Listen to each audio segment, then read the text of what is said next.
Hello friends, जय माँ बगला हूँ जानवासी। आज माँ का तीसरा नवरात्र है। नवरात्रों में कहते हैं कि नौ दुर्गा में कहे तो पहली शैलपुत्री, दूसरी ब्रह्मचारिणी, तीसरी चंद्रघंटा, और हमारे 10 महाविद्याओं में षोडशी माँ की पूजा की जाती है, जो बहुत महत्व होती है।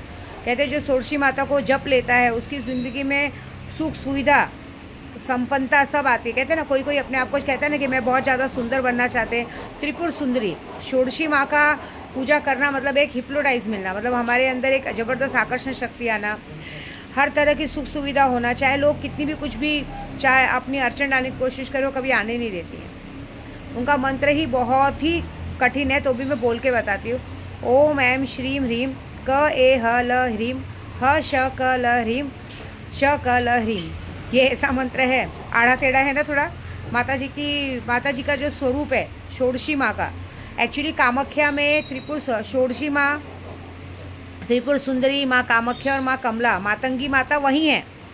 मातंगी, कमला और त्रिपुर सुंदरी, मतलब जिसको हम षोडशी माँ कहते हैं वही। और एक्चुअली कामाख्या में षोडशी माँ का मंदिर है, ललिता माँ का मंदिर है, लेकिन वो बहुत नीचे है। वो सिर्फ पंडित और हम जानते हैं। अगर आप जाएंगे तो माँ कामाख्या की पूजा करा दी जाएगी, 10 महाविद्याओं का दर्शन करा दिया जाएगा, लेकिन षोडशी माँ का, ललिता माँ का दर्शन जल्दी कोई नहीं कराएगा। कामाख्या में ललिता माँ है, वन दुर्गा माँ है, बहुत ऐसी छोटी छोटी जगह हैं जो सिर्फ हम अघोरी और तांत्रिकों को पता है। वहाँ जाके पूजा करते हैं। उनका सिर्फ स्वरूप भी ऐसा है ना कि फ़ोटो निकालने भी मना किया जाता है, क्योंकि वो स्वरूप ही ऐसा है कि हम नहीं कर सकते। मैंने 2-3 बार फ़ोटो निकाला था, मैंने डाला था, तो भी आज मैं अपने इसमें देखूँगी, डालूँगी फ़ोटो षोडशी माँ का। लेकिन बहुत ही अलग और बहुत ही अद्भुत रहता है षोडशी माँ का फ़ोटो ऐसा। और आज उनकी पूजा करने वाले ललिता, कहते हैं ना आप, जो ललिता सहस्त्र नाम सब कुछ करते हैं, मतलब सारी सृष्टि उसमें समाई है।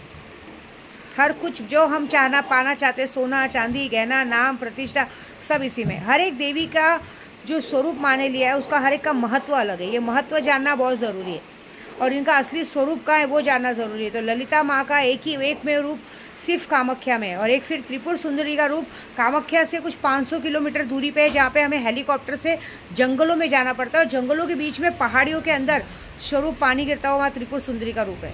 ऐसा है, बहुत बड़ी जगह है। ये सब चीज़ों की जानकारी होना, उनका मंत्र का ज्ञान होना ही असली अघर तत्व का मतलब है। मैंने तो कहा लोगों को सिखाना, लेकिन जो लोग सीख रहे, जो लोग नहीं सीख रहे। अभी आज हम दिन भर सिर्फ षोडशी माँ का जप करेंगे। देखिए, मैं तो सबसे पहले दिन भर 10 महाविद्या की पूजा चालू है। मेरे गुरुजी तीनों जगह पे, कामाख्या की देखिए डाल रही हूँ, कामाख्या का स्टेटस देख लो, कामाख्या में पूजा चालू है। कामाख्या में डेली 9 कन्या की पूजा चालू है।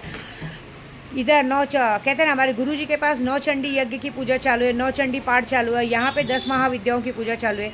ये बहुत बड़ी सारी तैयारी कामाख्या के जो मेन बड़ा पूजा है उसके लिए कर रहे हैं। मानते हो इसमें बहुत सारे लोग अड़चन डालने की कोशिश कर रहे हैं, लेकिन देखिए वो चाहते हैं ना कि उनकी ये सारी पूजा हो। माँ चाहती है ना, तो आप कोई कितनी भी एड़ी चोटी का जोड़ लगा लो, माँ इस पूजा को रुकने नहीं देंगी। और ऐसी गलती करना भी नहीं।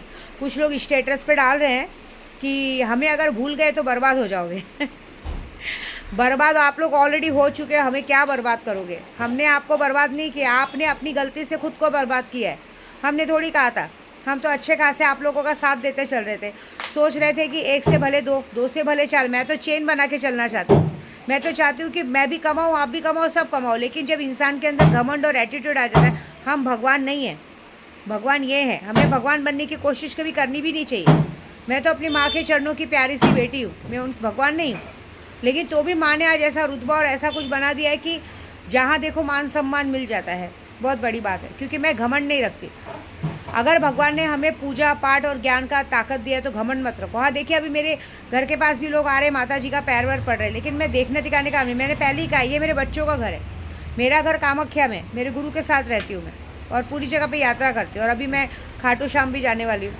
तो बस पूजे पाठ में, और मैं आप सबको कहूँगी, जिसको भी पूजा कराना है ना, आम खाने से मतलब करो। गुठिया मत गिनो कि हमको आपके पास आके सीखना है, आपके पास बैठना है। ये तो कोई नहीं कर सकता भाई। जिसको सच में सीखना करना है आप करो, काम होगा। बाकी मेरे ग्रुप लोग में कुछ लोगों ने बोलने के बाद भी चीज़ें पूरी नहीं की है। आज याद रखना कि आज भी माँ को नींबू का हार चढ़ा है। आप लोग अपने साथ साथ अपने घर वालों का भी बुरा करने पे लगे हो। मुझे कुछ फ़र्क नहीं पड़ता, मैं तो माँ को नींबू का हार चढ़ा देती हूँ 100 बार हनुमान चालीसा पढ़ के।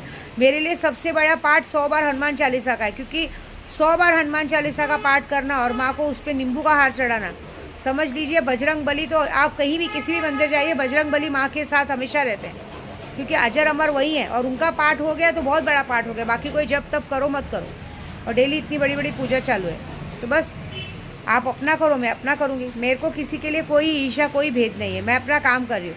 लेकिन जब आप लोग स्टेटस डालते हो तो ये बात समझ लो कि मैंने कभी घमंड नहीं दिखाया, आप लोगों ने दूसरों के लिए मुझे इग्नोर किया है, ठीक है। नहीं तो विद्या देवी ने तो अपने हाथ से खाना बना के खिलाया, आप लोगों ने मुझे इग्नोर किया, आप लोगों ने वो चीज़ की, आप लोगों ने अपने घर में आती हुई लक्ष्मी को घर से भगाया है, मैंने कुछ नहीं किया।